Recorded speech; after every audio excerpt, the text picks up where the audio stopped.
చాలా రోజుల తర్వాత ఆంధ్రప్రదేశ్ ముఖ్యమంత్రి వైఎస్ జగన్మోహన్ రెడ్డి గారు ఈరోజు హైదరాబాద్కు వస్తూ ఉన్నారు. చాలా రోజుల తర్వాత వస్తూ ఉన్నారు ఏపీ సీఎం గారు. యాక్చువల్గా తెలంగాణ మాజీ ముఖ్యమంత్రి కేసీఆర్ గారు వాష్రూమ్లో జారి పడడం, ఆయనకు కాసిన దెబ్బ తగలడం, యశోద ఆసుపత్రిలో వైద్యం తీసుకోవడం, అప్పుడే చంద్రబాబు నాయుడు గారితో పాటు, చిరంజీవి గారితో పాటు, తెలంగాణ ముఖ్యమంత్రి రేవంత్ రెడ్డి గారితో పాటు చాలామంది ఆసుపత్రికి వెళ్ళి తనను పరామర్శించారు. అప్పుడే కేసీఆర్ గారు చెప్పారు, ఆసుపత్రికి నాకు బాగానే ఉంది, రాకండి, ఇక్కడ వచ్చి వేరే వాళ్ళని కనుక ఇబ్బంది పెట్టకండి అని చెప్పి అయితే చెప్పారు అప్పుడు. సరే, ఇప్పుడైతే తను రెస్ట్ తీసుకుంటూ ఉన్నారు కేసీఆర్ గారు తన ఫామ్ హౌస్లో.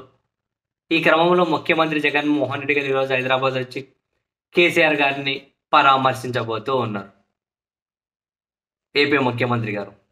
సరే, ఇది పూర్తిగా రాజకీయాలకు సంబంధం లేనటువంటి ట్రిప్పు, రాజకీయాలకు సంబంధం లేనటువంటి పలకరింపులు ఇవి. సరే, వస్తే అటో ఇటో రాజకీయాల ప్రస్తావన వస్తుందేమో కానీ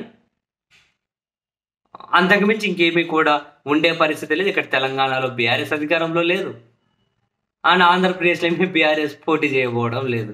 అక్కడే వాళ్ళ రాజకీయ కార్యకలాపాలు లేవు. ఇంతవరకే ఇది.